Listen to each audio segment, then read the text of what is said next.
From the Library of Congress in Washington, D.C.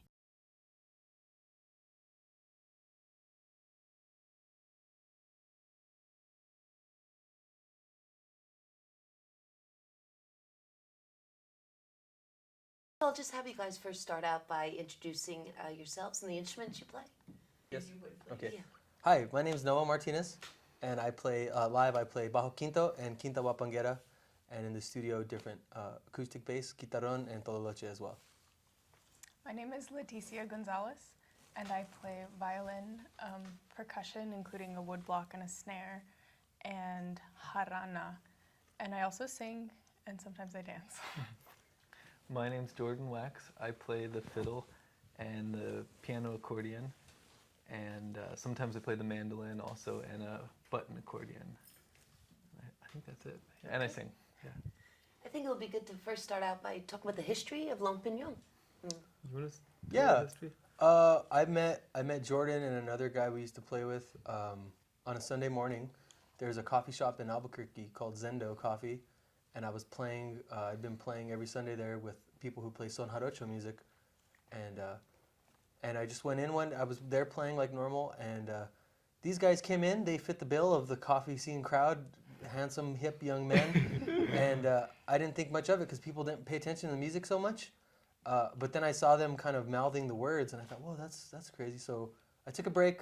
I went outside, and when I came in, Jordan was tuning his violin, and we played a few songs, right? Yeah. And these guys were really cool, so I just invited them back to my place, and we drank apple spice tea with plum, and played music for hours, for like 4 hours. Just propelled by the apples. Just tunes, yeah. It was that Chlorine Raven special plum sauce, and then they had a gig on every Wednesday in Santa Fe. This was on a Sunday, and they're like, well, we're playing Wednesday if you want to come up. If you come up an hour early, and we'll rehearse some tunes. And it kind of never stopped from there. It's been that since. Right. Yeah. And how about? I don't know how to begin with unpacking all the rich, as I said before, traditions that you draw upon. But maybe just first talk about what was the inspiration of Lone Piñon? What are your aims, so to speak? Well, kind of how I came to it.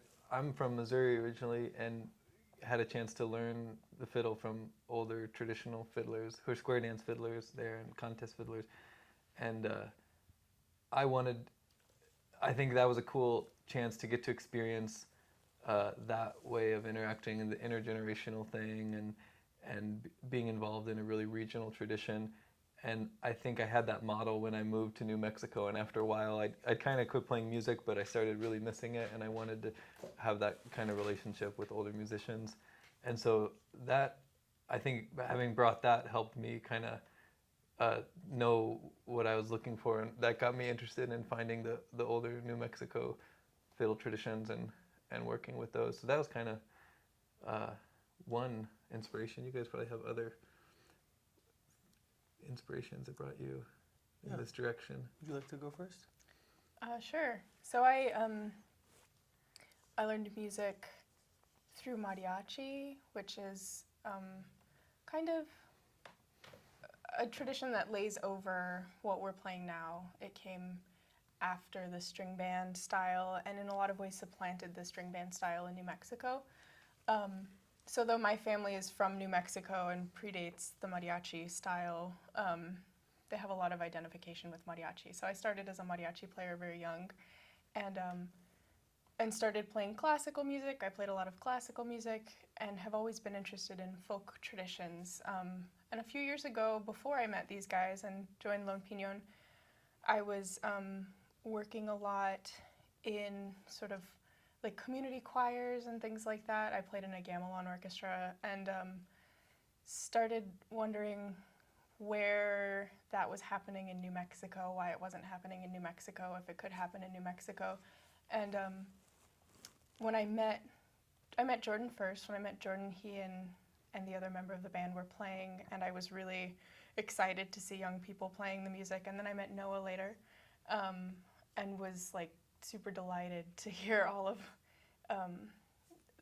what they had going, the musical fusion, and I think that in addition to to loving the music because I'm from there, and to loving the community aspects of knowing how to dance a polka, dancing a polka with my grandfather and my father and my mom and all my cousins, you know, my whole life, to be able to generate the music that those dances come from. And so I feel like my participation in the band was a fusion of a lot of things, but in trying to reclaim some of the community practices that I had seen the last vestiges of growing up and was kind of wondering about.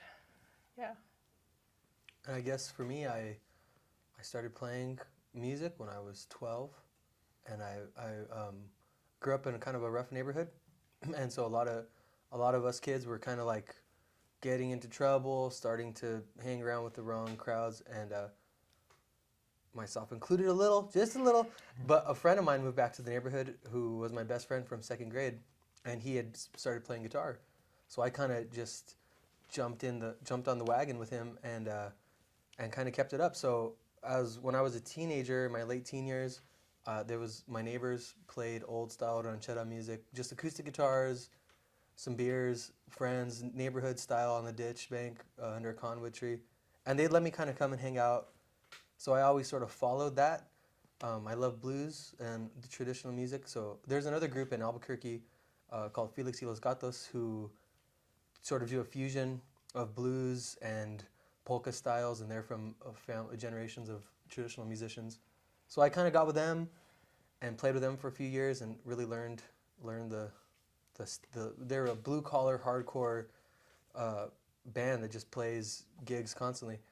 And then I wanted something a little more refined, so I've just been chasing the traditions. So from them, you know, which is what led me to meeting Jordan, because I was just trying to find the elders in the community who play the older, different styles of music, and now it's totally, we're on the path together, searching and forging forward, because we're discovering new music weekly, things that we've never heard before. So it's very alive right now, in that pursuit of the old ways. I'd love to ask you about your process, but first let's talk about some of the traditions that you are drawing upon. I don't know where you want to begin, but maybe where you've grown up, and I know you grew up in Missouri, but nonetheless, New Mexico. Yeah. Well, we started with the old school northern New Mexico dance repertoire, which is what normally it's violin based. There's some on accordion, violin and accordion melodies. For dances, there's different dances like the Varsoviana we played. There's the Cuna, there's the Indita, the Chotis, Valse de los Paños, Valse Redondo, different waltzes, Polka, of course, and each of those tunes has Comancha. Each of those dance rhythms has a special genre of tunes or just one particular tune that goes with it. So we started out just trying to learn those, and then that kind of led us into other things, partly because people would request it when they saw we were playing old music. They'd say, play Margarita, Margarita, or Play Flor de las Flores. yeah, Flor de las Flores. And then from there we started getting into the Huapango Huasteco, which is, I think, because some of the first waltzes I was learning in that period of the New Mexican music have a little something to do with the Huapango music. You can tell there's some connection. And that's the style that comes from the Huasteca region, which is normally played with the quinta huapanguera and the jarana Huasteca. That Noah plays the quinta and Leticia plays the jarana and the violin in the trio format. And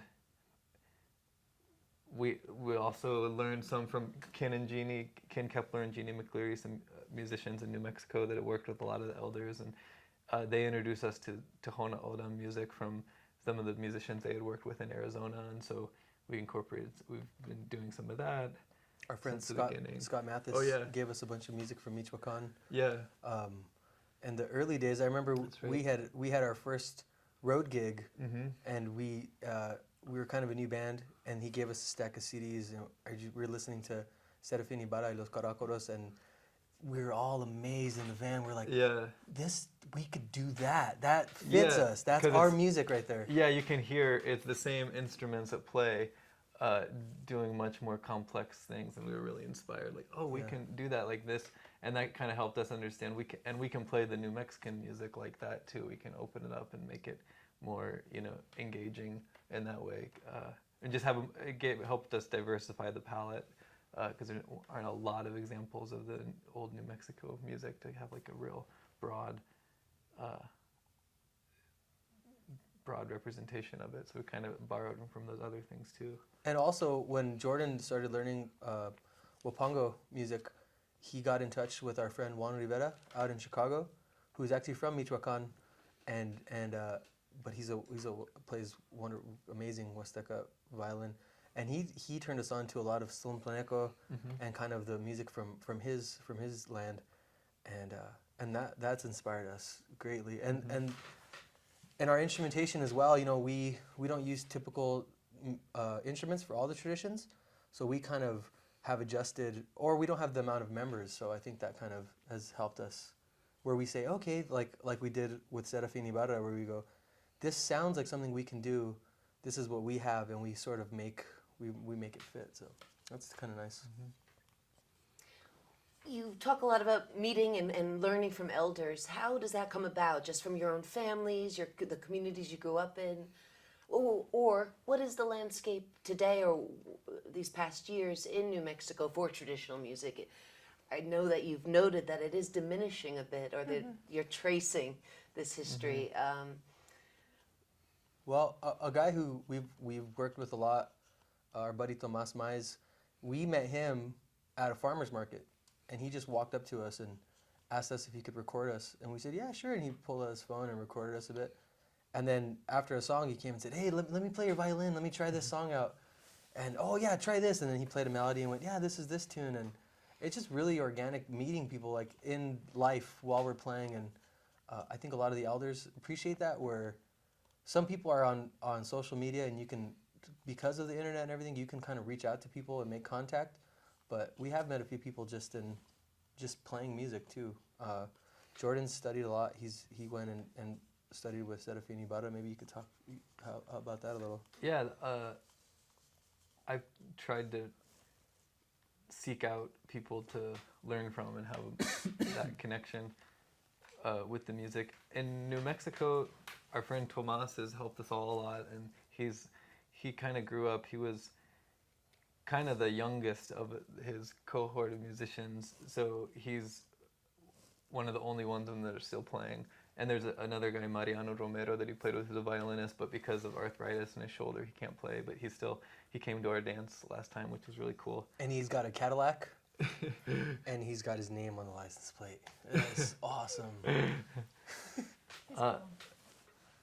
Yeah, and then we also still have Antonia Podaca, I think she's 94 now, and she lives in an assisted living place now in Albuquerque.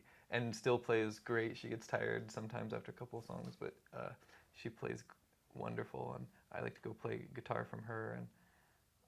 And again, though, how did you find out about all these? Oh, I found out about her. I had heard about her, and she plays in like at the Spanish market and fiestas and stuff. She's a legend. And she's kind of she's really well known in New Mexico, and some friends of ours from Silver City, Ken and Jeannie, who are called Bioseco, their group of really accomplished traditional musicians, they had spent a lot of time with her and toured with her and came to Washington, D.C. with her and really inspired her to keep playing.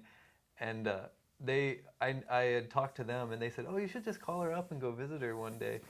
And I kind of hadn't done it. I was too shy or something. But then one day I called her to ask her a question or something, and she was like, are you coming up later? What time will you be here? And I was free that day, so I was like, okay, I'll just come up now. So I drove to Las Vegas, New Mexico, where she was living there, and then just started going every week to visit her for a while. And now she's down in Albuquerque, so that's how that happened.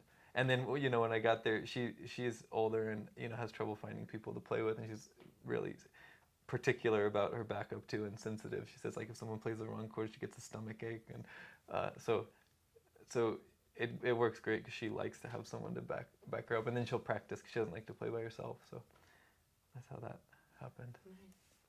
So you guys are young. How do the older musicians and masters of these traditions feel about At first, they didn't really like us very much. They sort of scoffed, like, who are these boys? Or who are these children over here? But then I think with time, we just kept playing, and then you sort of earn their respect just through repetition and kind of like not going away. And then Antonia, someone like, she's a master. She accepted us pretty quickly. It's some of the other people, like, don't like us, but everyone is cool with us now. I mean, in the beginning it was odd, but everything's fine now. I mean, I feel like Ken and Jeannie, we just played with them last week, a string of shows, and we got to really bond with them in a way that's different. We've gone and learned from them at the house and spent lots of time, but playing next to each other in real time, you just develop this sense of relationship that's totally different. And I was, there's always the super sensitive, emotional talk after the gig where our hearts are all open still for music. And I just had some really kind words with Ken, and he was like, we love you guys, and the fact that you guys really care about tradition and are doing it, trying to keep this going. I think maybe that's a sentiment that some of those people have of us now after they saw that, well, maybe we're just not trying to make a quick cash grab with traditional music. It's like, well, we love this. It's really our life. We're not doing it because it's a trend, So I think once you get past that, people seem to treat you pretty with respect. So, Traditionally, what are some of the places and spaces where one would hear this music and dance?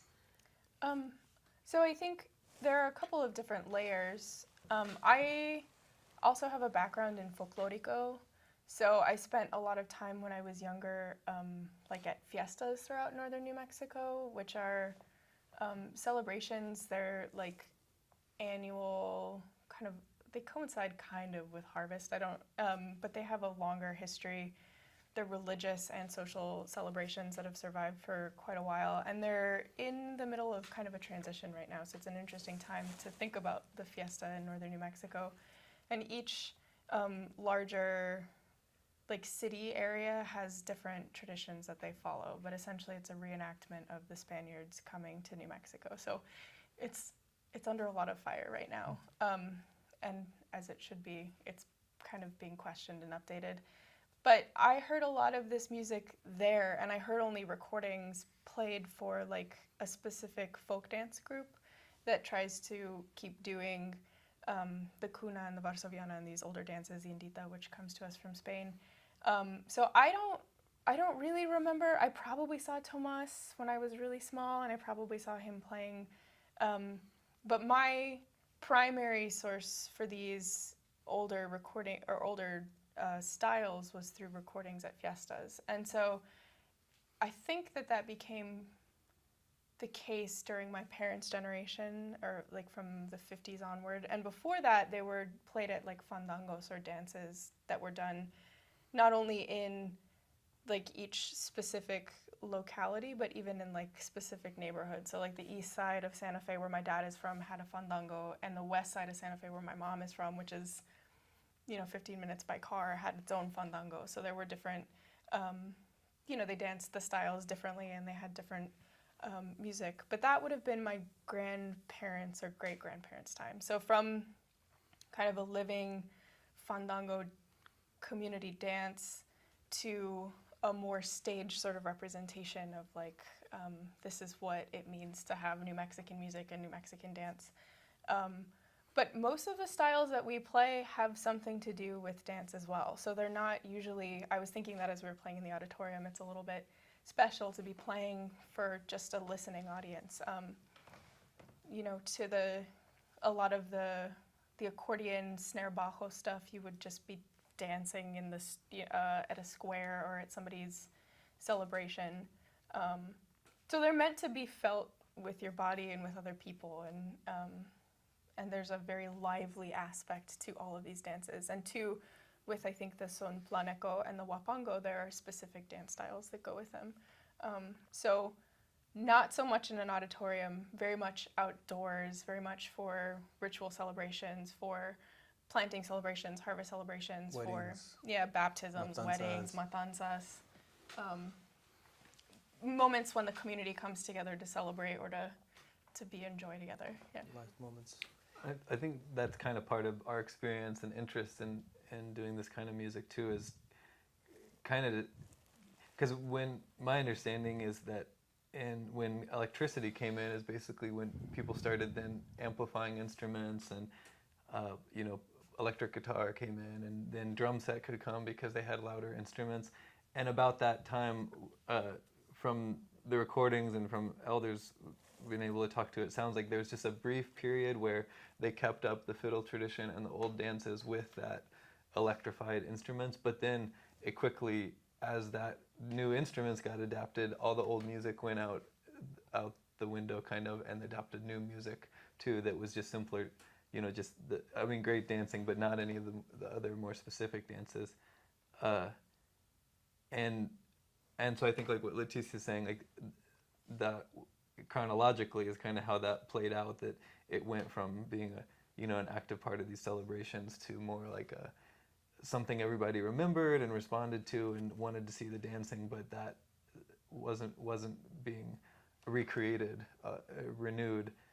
Yeah, it's kind of a specialized practice to see these folk dances done. So, you know, people go specifically to this group once a week to learn these dances. And we've started hosting bailes in the last 6 months or so, with the hope that people can come and have an interaction with these dances in a less like institutionalized way. That, you know, if you don't have to even really be able to keep time, you can participate as a member of Valsa de la Escoba, which, you know, I think probably is true to how that was practiced in just a community setting. So in that way too, to try and ground some of our own experiences with the music and the experiences of those people who are getting to hear our music, and to save it from becoming too specialized or not for like the people. public. Yeah. Yeah, which is, those associations have done a great job of keeping those traditions alive, and I think now with our generation, I think it's sort of our duty. We've taken on the duty to sort of take those and say, okay, now let's take all the fancy stuff off of that, and we can learn and do it in kind of the old way, where we did a dance with Bioseco recently, and it was amazing. It just, you don't get those moments. I mean, even if we were to do a show all together on a huge stage in front of everybody, that would be awesome.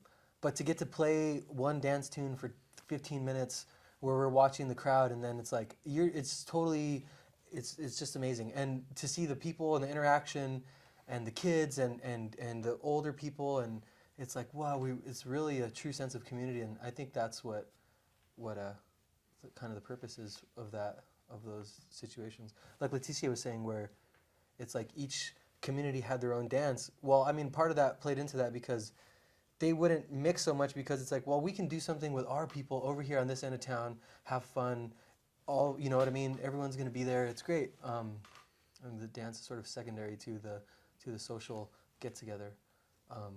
So yeah, we're sort of in the middle of bringing that back around.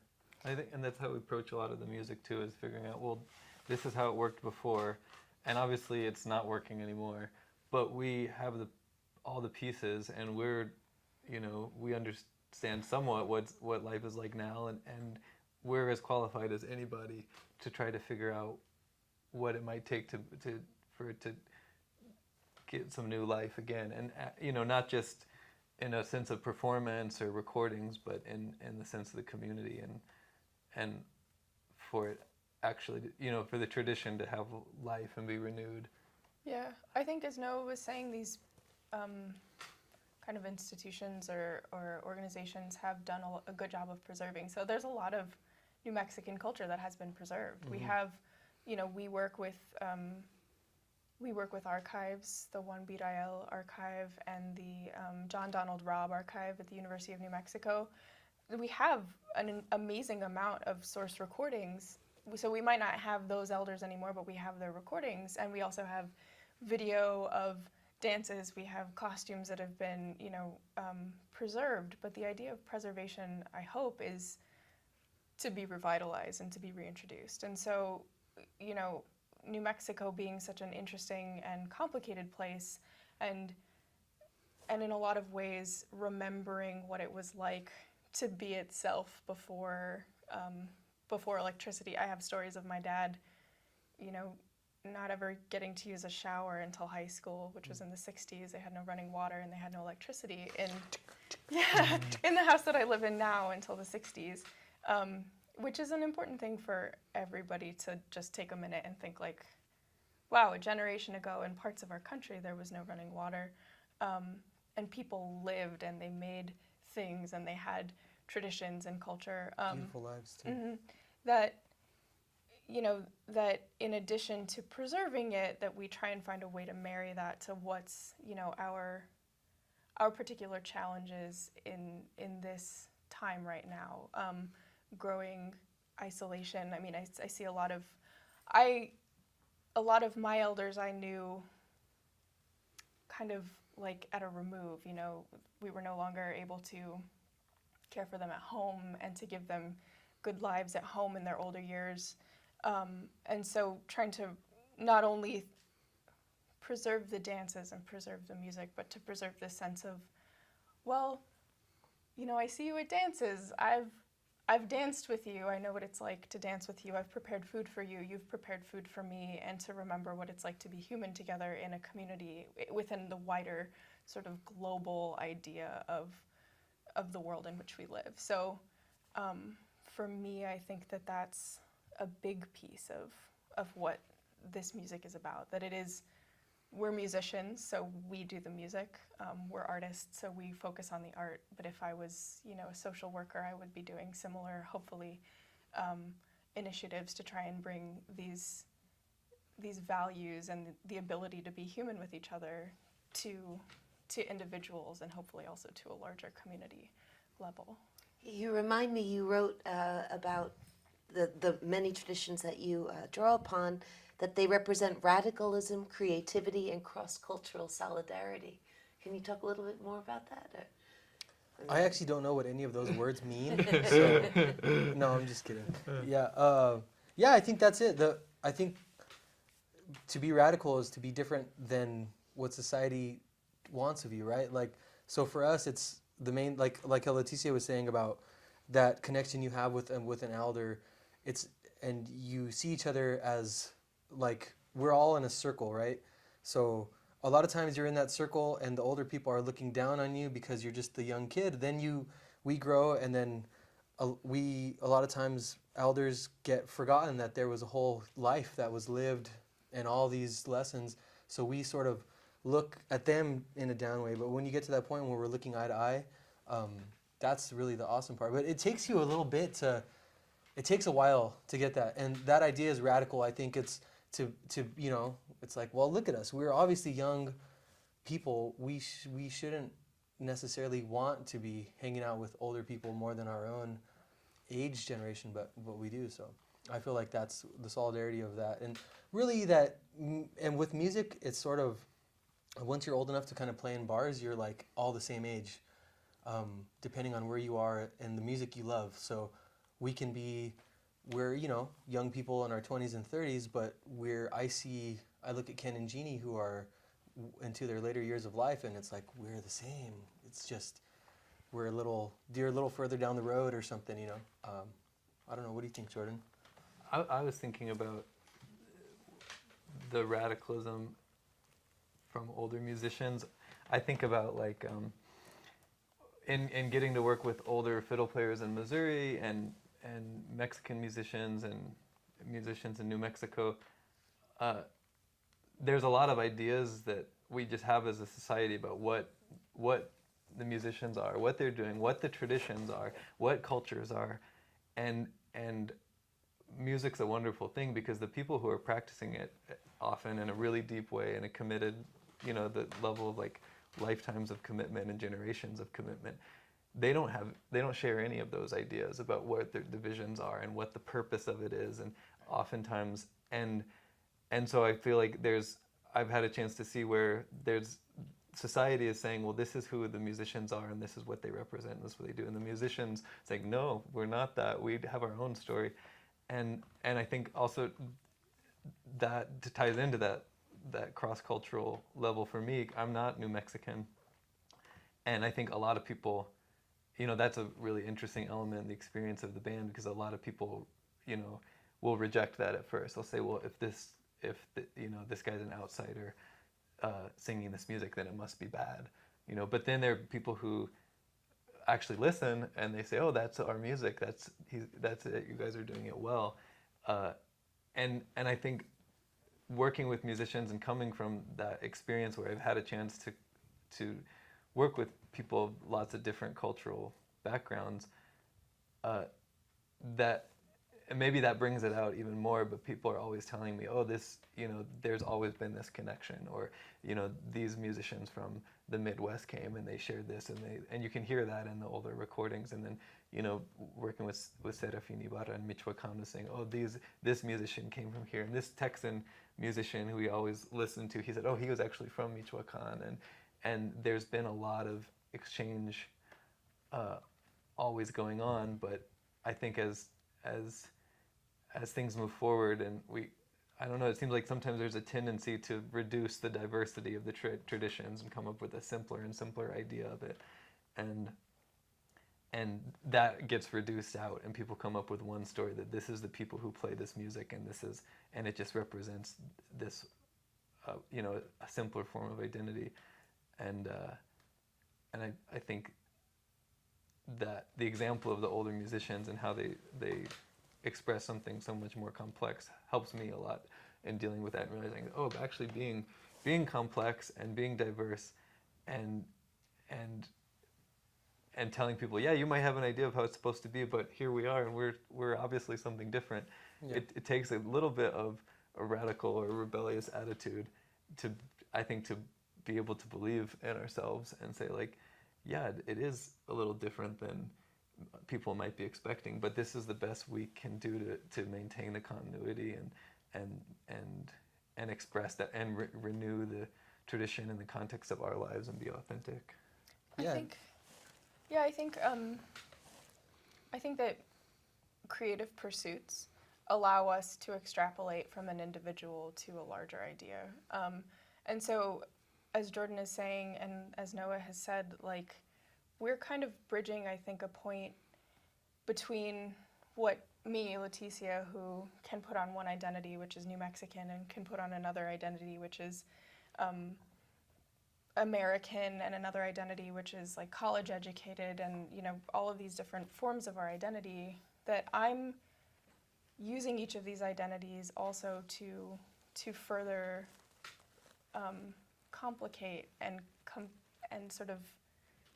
complicate what's coming to me from my background or from my history. And so in this way, I believe that music and art are really radical pursuits, because all of our histories are similarly bridged by an individual. And so we have a story of our living together as different groups of people, and as we identify differently, either based on, my mom being from the west side and my dad from the east side, though they're both Hispanic, or, we're from New Mexico and they're from Texas, though we both love ranchera, or I'm from New Mexico and you're from Mexico, but we're connected through this string band style, which New Mexican musicians can play, I guess, because we're doing that. That there's not really a hard or fast line about, like, well, Jordan's from Missouri, so he can't possibly know how to play New Mexican music. Like, Jordan knows how to play New Mexican music. Or Noah's from Albuquerque, so he can't possibly know how to play blues music like Jordan is from Noah's from Albuquerque and absolutely is a blues musician. And so it's easy when we're looking at a whole group of people to simplify these things, and it's much, much more difficult to look at a whole group of people and to see individuals. And that's the spirit that I think I find in this group, is that, certainly we're very concerned about the tradition, and we're very concerned about speaking with elders, and we're very concerned with doing everything in the right way, but we're also members of our generation in 2018 in America, which also means we've been exposed to the internet. We've had to use the internet a lot for research. I know what it's like to hear music from East Asia, which neither of my parents had ever known. And so even though we might be sort of we have these conscious touchstones, which are Northern New Mexico fiddle tradition, Texas fiddle tradition and accordion tradition and conjunto tradition and Michoacan, like I also play based on, I have extensive African percussion training, and that comes into play. You know, it's changed the way that I hear, and so I'm hearing as a person who's also learned to hear differently based on what I've been exposed to, and as, you know, members of this world, which is tending toward that way, tending toward like blurring of lines, it's important for me too to say, like, that's part of the radicalism, that I can be a person who has studied West African music and knows a very tiny, tiny, tiny bit about what that's like, and can say that I'm both, and I'm also playing this New Mexican tradition. And so that's some of what people are hearing too, though, as Jordan says, maybe, you know, like at first glance it's easy to think, oh, it's just this. I think it's from experiencing with the elders too. I think more and more they were always like that, and they just had different lives. And in, you know, 1920 in rural New Mexico, you're exposed to a much different palette of things. But they were, and the musicians in Missouri who, you know, they were exposed to swing music and bluegrass music and country music and jazz and classical music and the best examples, the masters of that tradition took from everything. And we can look back and say, oh, they're this one thing, but they actually were their process was very creative all along and very diverse. Yeah, and I think we continue that now. I think with like thinking of like touching back on what Jordan and Leticia were saying, we're not your conventional New Mexican band, and like I look at me for like this is where I love to be musically with these guys, and it's always new, and we're moving forward constantly, and there's always the look of down the road is so invigorating. It wants you to, I want to go really far, where I haven't had that in the past. And so when people look at us, especially before Leticia joined, we had another guy who was an Anglo guy, and people in my community would kind of judge us and be like, oh, you're playing with those gringos over there, huh? Well, that's not real music. And you're like, well, it kind of is, because if I was waiting around for a bunch of Chicanos to play in a band with, I'd be at home right now, you know, waiting to get off my city job so we could go play at the VFW, and that's as far as it would go. And we'd practice once a week, and that's it. But because you have to take those things away from it and be like, well, because I am a musician, and I just see the musician as the musician. I don't care about race, age, color, sexuality, anything. It's just, you're a musician, you're awesome. You have this, you study music, you love it. So we have that with each other. So it really doesn't matter, even if we decided tomorrow, like, we don't want to play this music anymore. Let's do a different traditional style that we're going to get into. I think we'd still have the same result as the passion for the music, because we love music. We're, at the end of the day, musicianship doesn't know any of those prejudices. It's just who you are and what you love. And I think this group's a perfect example, where it's like, Jordan's a guy, you know, we all three as individuals have very different lives and come from different places, and we don't always come together in the easiest way because of that. Like, because, like Leticia, she grew up one way, I grew up one way, Jordan grew up one way. So, but at the end of the day, it's those differences that we're forced to settle that help us grow. I know it helps me grow, and all of us, and we're all in this thing together. And it's, if that's not more an example of just what growth is and unity, and like being here in the nation's capital is like, wow, this is the and hearing all the different languages, and it's like we're doing exactly what we should be doing, and not thinking small-mindedly and drawing circles around what our picture should be. You know, it's totally free and open, and I think that helps us. Yeah, I think having the external goal, you know, like, and it's tangible, you know, you pick up your instrument and you're like, we have to find some way to be on the same page enough to play this at the same tempo, at the same rate, in the same key, you know, hitting the verse and then the chorus at the same time, like that. I don't think that it's possible to ask that we always grow or we always like understand another person. I mean, I think in the best case scenario that happens, but you know, like to be able to be with each other in our differences. I think having music and a creative pursuit in a way, you know, like it's a flexible thing. You can say like, okay, well, this is not working. It's not working for us to play this section 2 times here. Because it's creative, literally, we can decide, well, we're only going to do it once. And that feels better for us. Like we've been struggling with gustos recently. And for months and months, it was like, why is this gusto not coming together? Why is this not working? You know, like we're listening to the source recording, we're doing what they're doing.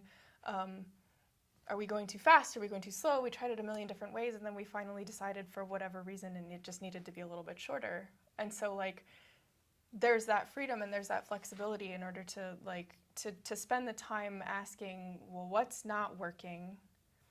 You know, so whatever our backgrounds are, you know, like I had one idea about why it wasn't working, and I'm sure these guys had other ideas about why it wasn't working, that it matters, but it's secondary to like, we want to play this tune, we love this tune, and we love this tradition, and we just have to kind of keep going long enough and to take enough pressures away to understand that like actually what the music wants is this. Yeah.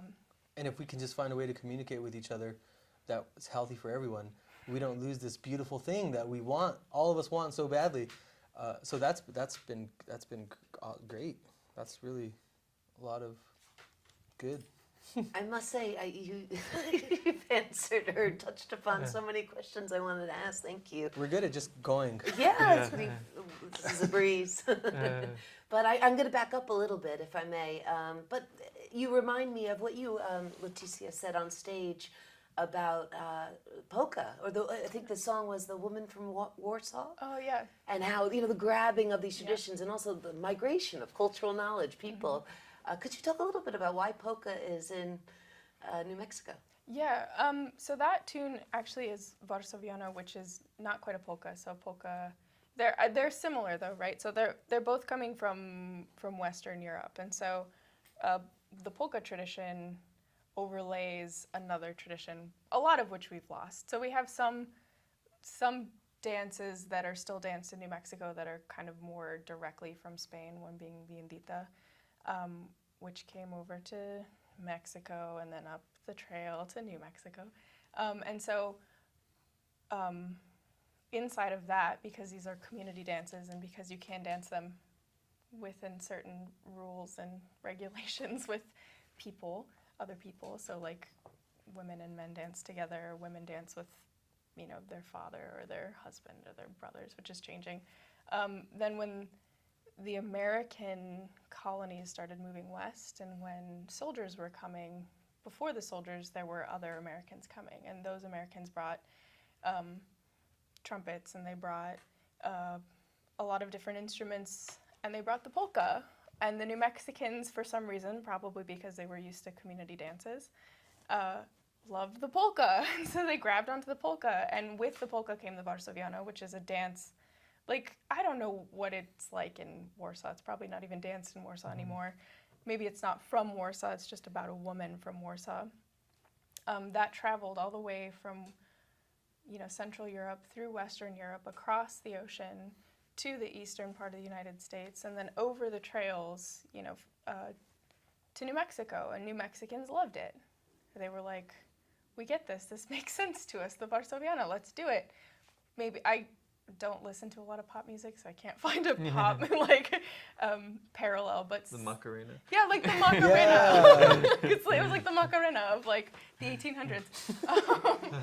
And it survived, probably because it's so specific, and then also because of the adaptations that Jordan was mentioning earlier, right? Like we went from fiddles to accordions, and then fiddle and accordion, and then, you know, as you could amplify things, as dances were getting bigger, as there were more people, as our community spaces were changing, we started amplifying things, and that turned into what it's turned into now. So like the polka, I see a big, like, I don't know that it is necessarily related, but the polka and the ranchera, which is generally played amplified and with guitars and stuff, which is what my parents grew up dancing. Like, well, you can dance the same dance to a polka and to a ranchera.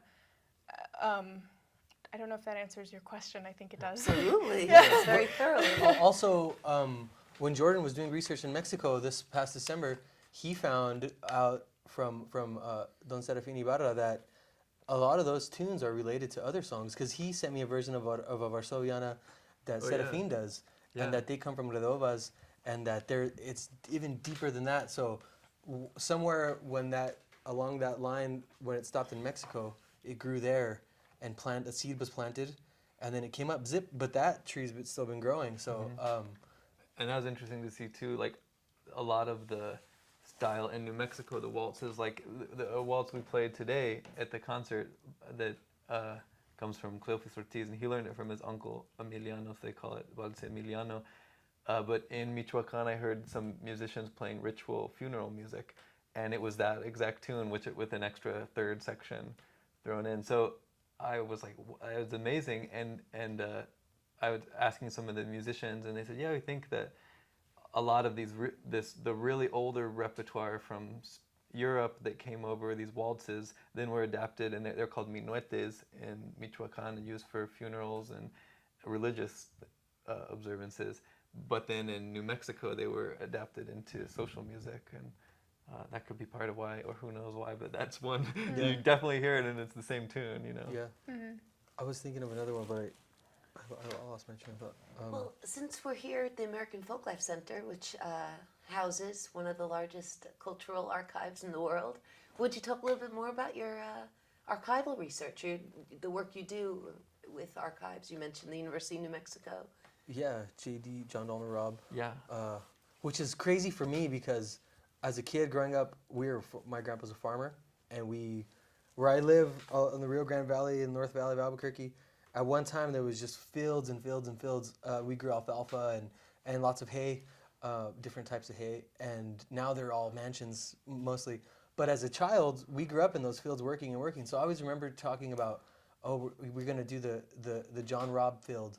Well, it was this John Donald Robb, his home, his estate. I've been farming that field my entire life. And so when Jordan introduced me to the collection, I was like, John Donald Robb, something is ringing a bell. I don't know why, but they weren't together. And then I was talking with his daughter, who now runs his estate at his house. And she was talking about her father and being an archiver of musicians, and it all clicked. And you're like, wow, what a crazy connection that is, that you're so close in the realm of, you're literally working, you're doing field work, and now here I am studying the field recordings of this guy that he made. So that's a good connection for me. And then the Juan B. Real stuff, and a lot of Ken and Jeannie from Bioseco did a lot of cataloging, where we found a recording recently on a trip down there that blew our minds, and it's New Mexican musicians playing pasadobles, which we haven't heard ever. Yeah, we thought in this that region. it didn't exist. So and what are some of the other Yeah, archival those stuff? two, the Juan B. Rael and the John Donald Robb, are both available online, so we've had a chance to get a lot from that. But then a lot has also been from just personal relationships of people who've had, this tape that they put on CD. And our friend Tomas really helped with that. Even he had a lot of recordings of his uncle Antonio Rivera and the bands that he played with in Santa Fe. And some musicians around Peco. So it's kind of older musicians have helped a lot in saying, here's this. And just like it was, I guess, this spring that Reyes and Cordelia are some older musicians and dancers.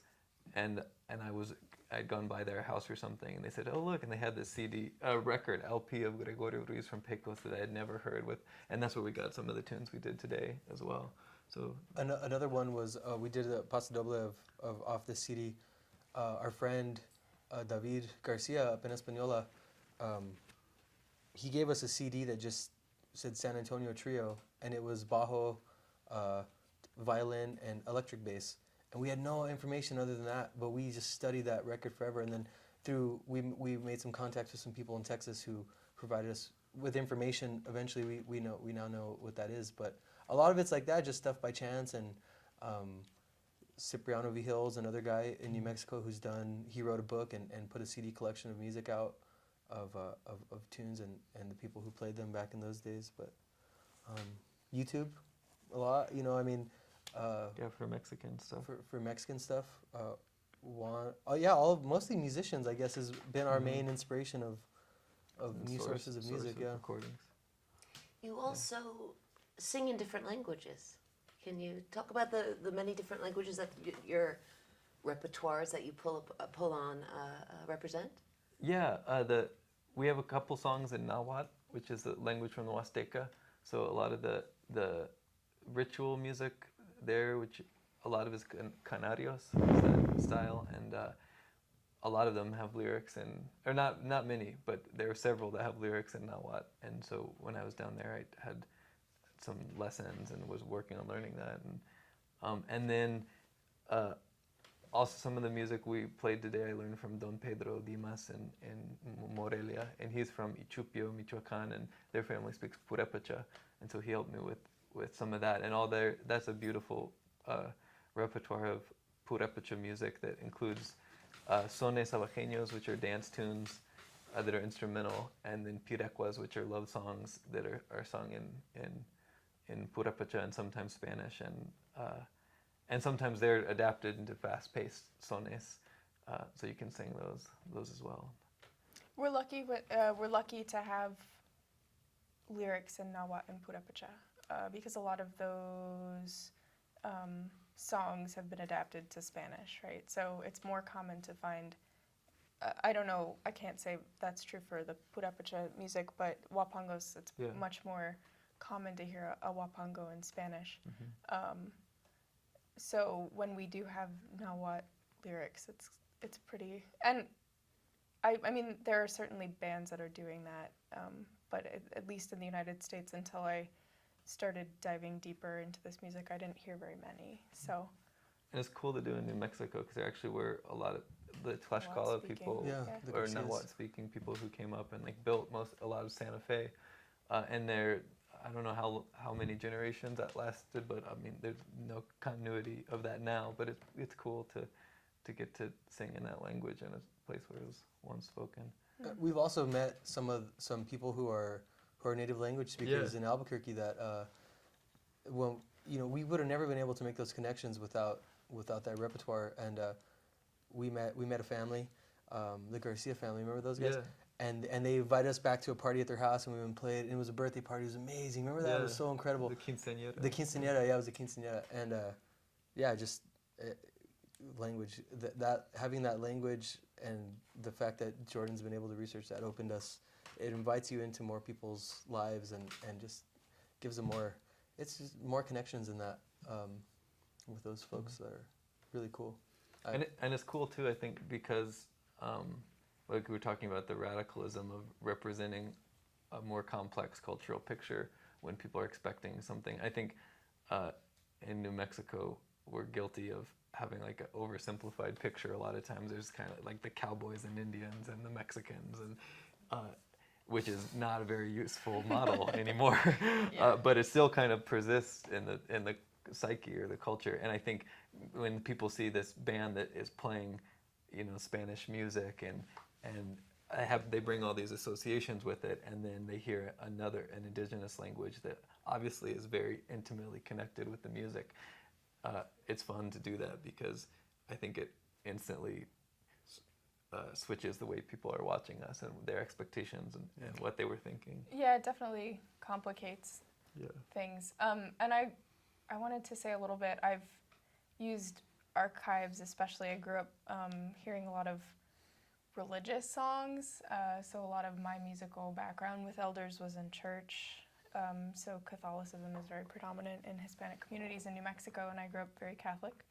And I started using archive, my favorite way to look at archives is not only to hear these recordings, but to see the different variations in lyrical content, depending on where that's being sung or where it's being practiced. And so in addition to music being a social thing, it also, I think one of the most beautiful traditions in New Mexican music is the alabado, which is the sung prayer. And so everybody has a different way of singing the same alabado, and these lyrics are a really amazing way to key into different symbolic or psychological aspects of the greater New Mexico, the Catholic culture in New Mexico, which survives to this day in a sort of, in a different way. And so I think, as Jordan is saying, I think our cultures, they get very, very firm and fixed. And then sometimes if you're lucky, you're in a project that gets to go back in there and kind of excise different things. And we're like, well, wait, this is what ended up being fixed this way, and this is what ended up being fixed this way, but they each come from different places. And the archives are a really amazing way to kind of find those different pieces. It's like doing cultural surgery, kind of, I think. Yeah. That's a great way to put it.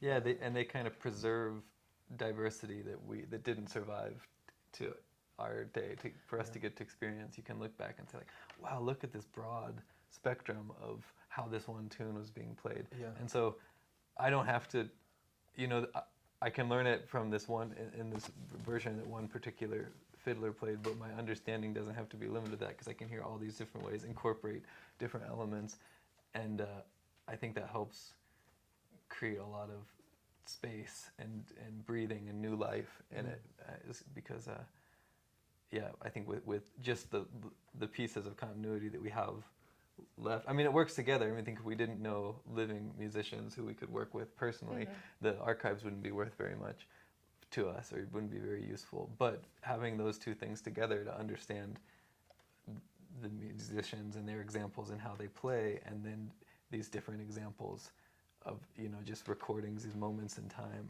I think those things can work together. Yeah, and I think, really, like Jordan was saying, how you have such a spectrum to learn from. It helps us because there's not anymore. I don't feel like we have it just because we stopped caring about it. But in the beginning, there was such a pressure to do it right, because we're these young, non-typical looking people doing this traditional music who aren't exactly from the tradition. Like, I'm from New Mexico, hardcore New Mexican, but I'm from Albuquerque. So when you go anywhere north of there, they're like, oh, he's a city boy. This guy doesn't know anything. Go back over there. And the same with all of us. We're not from small northern New Mexican towns where we know everybody and we walk in and everyone knows us. It wasn't directly transmitted to us, too. Like, I didn't have a dad who was like, here's the whole New Mexican fiddle tradition. Yeah. Go. Yeah, and it gives us that space to say, here are all these different people who've done this, who are, to us, bona fide musicians. It's like, well, we're in there too. We bring all of what we do too. One of our favorite guitar players, Agustin Chavez, he does all this amazing licks and kind of swingy runs because he was probably an elite guitar player at his time, learning from everything that he could. So that helps. It helps give us a breath of not just, here's this one recording. If you don't play this polka with the boom chick, and do this run exactly and do an upstroke, you're wrong. It's kind of like, well, it gives us space and helps us have our own spot to stand and be who we are. And also in like all the different styles we play, it's cool to be able to look back at these. A lot of the archives come from, like, they start around 1950, and it's cool to see like, oh, we're exposed to all this because of YouTube and because we can travel. You can buy a ticket for $200 to Mexico City, and then you look back, and in 1950, these musicians, they also were doing some wapangos, and they're also doing boleros and pasodobles and the same things, and realizing, oh, the different strands of cultures that are intersecting and interweaving in our lives today, that it feels so novel, and it feels like it's happening in a novel way, but those same things have been combining for a long, long time in just a different style and different time scale and different level of technology and stuff, but a lot of the same things. I know that feels good to I don't know, it reinforces that. I think maybe something that disempowers continuity and traditions is people feeling like, oh, I'm not that anymore. I'm too different, so I can't really participate or be involved in that. But the modernism. It's like, I'm modern and those people are all kind of other to me now. But I think being able to see that and really relate to that and realize like, oh no, actually we are the same as them.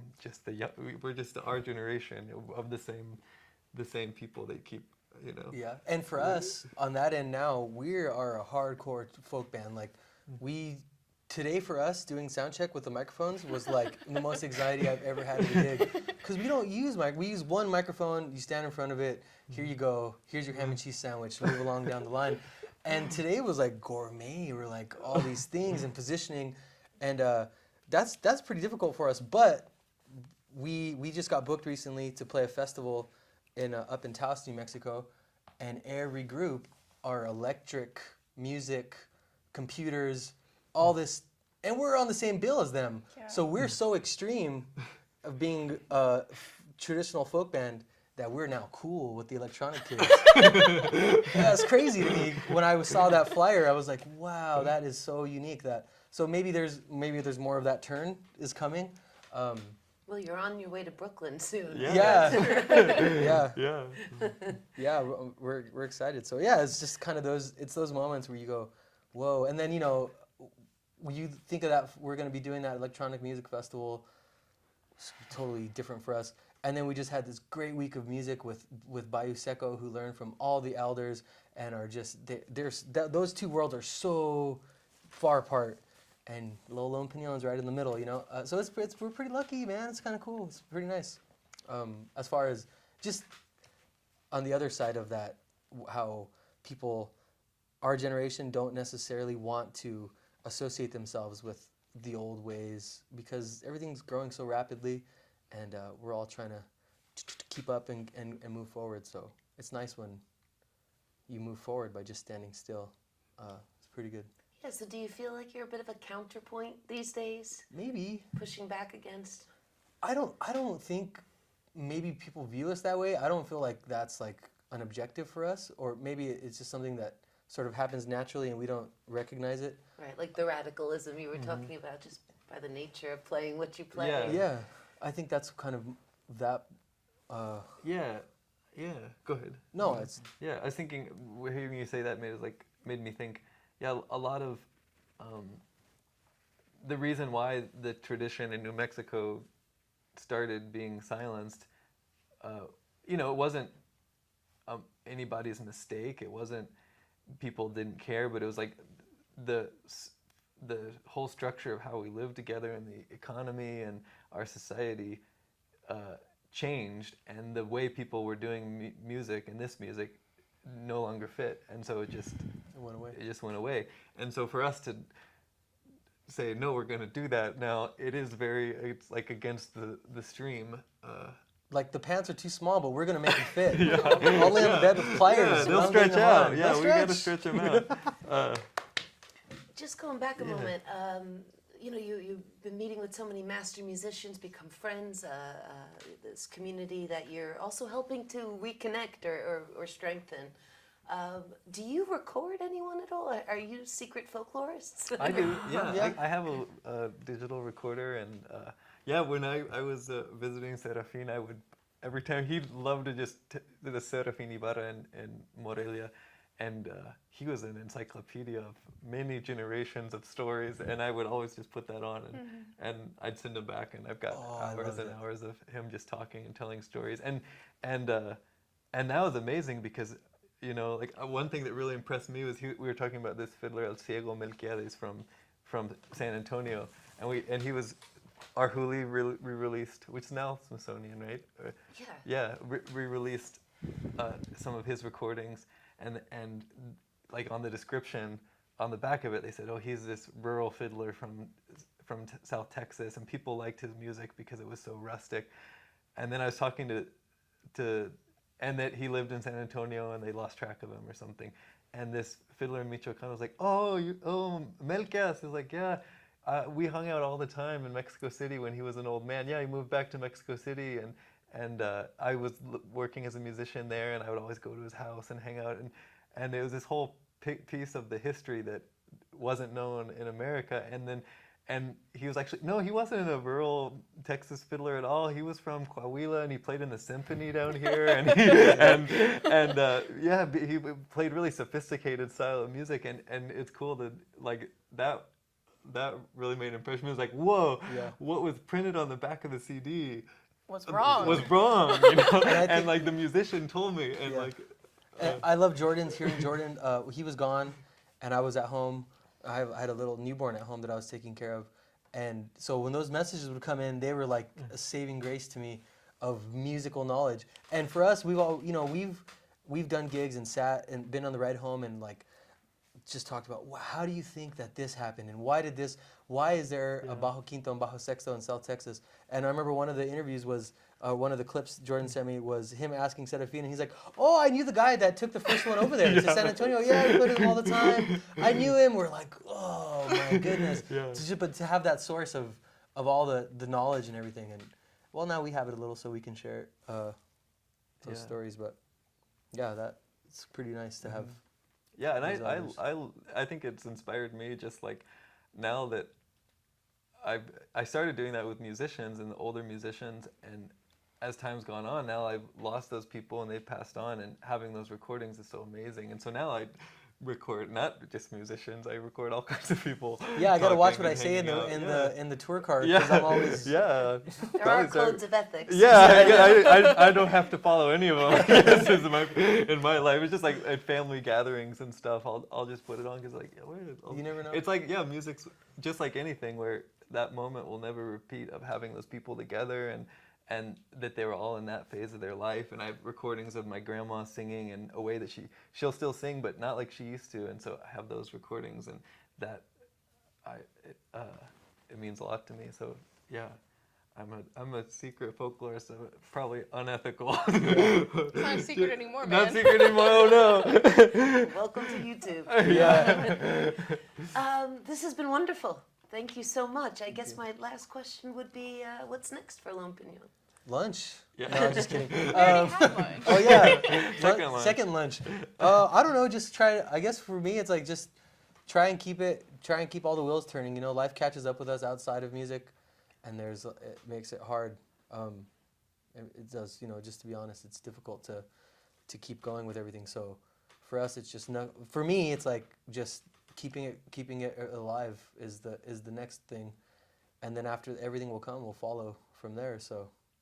We do have a couple projects that we're working on. So we've recorded an album called Dale Vuelo, which should be released. October? I don't know if we decided it was going to be this fall or in the spring, but upcoming. And then we're working, we've gotten a grant from the John Donald Robb Foundation to record specifically New Mexican tunes. So we're also going to hopefully get into the studio and record with some of the elders, those as well, because the other albums have been a kind of a collection of all of the traditions, and we don't have anything that's just the New Mexican style. So that's some more archival work that'll be upcoming. So That'll be a lot of fun. Yeah. It's gonna be great to have the opportunity to do that. Yeah. And yeah, just trying to. I mean that, like we got that grant, which will partially help. We don't have enough for the rest, so if anyone's watching this and would like to fund the rest, but yeah, that I mean that is kind of the situation of a lot. It's like Noah said, it's tricky to keep it going, and we've been doing it full time, which is a real challenge. And we're trying to figure out, a lot of what we've been doing is trying to figure out what's the economic role for a band doing this kind of traditional music in New Mexico, and also thinking that if we can create that space, then it creates space not just for us but for other musicians to be involved in the tradition. Because if no one can, if no one can afford to play this kind of music, no one will. Yeah. And I think the hard work we do hopefully will. I don't know. That's one thought I've had, is that it could, create a space. Like part of the way the music went away was because the economic aspect of it was cut off. Didn't allow it. Yeah, it didn't allow it, and the way it fit before didn't. And trying to find new ways to make it fit, and so that is a tricky element of what we do. And I'm not like militantly attached to all being full time and making that work, but we do have to find a way to make it work in our lives, and it can be challenging in our region because there are some good playing opportunities, and then we have to play in a lot of bars and cantinas that after years and years of doing that and starting to say, well, maybe we really don't want to do that, and if we don't do that, how do we keep up the band, And even just logistically, we all three of us live in different towns. Yeah. Within an hour of each other. So it's like, it'd be great to be, chummy 21-year-olds, and we all share a house with $10 a month wherever we can live. But it's difficult, having a life trying to build a life that is able to support music and trying to build music that's able to support your life as well. I think finding the balance in there is kind of our a priority for us. But we've done pretty good. I mean, even when I think from the first days, it was like we still kind of have that taste of like, this is awesome, and let's just, as long as this lasts, we're gonna give it our all and enjoy it and get as far as we can. And I still feel that kind of like, I still feel those butterflies when we played today that I felt when we first met, you know, and like when Leticia first came on with us, and just the power that we all have together, and it's like, well, okay, well, we can make this work, I think, if just keep it going, you know, that's the hard part, keeping it going. All right. Is there anything else you'd like to add? What's up, bro? All right. Thank you so much. Thanks. This has been a presentation of the Library of Congress. Visit us at loc.gov.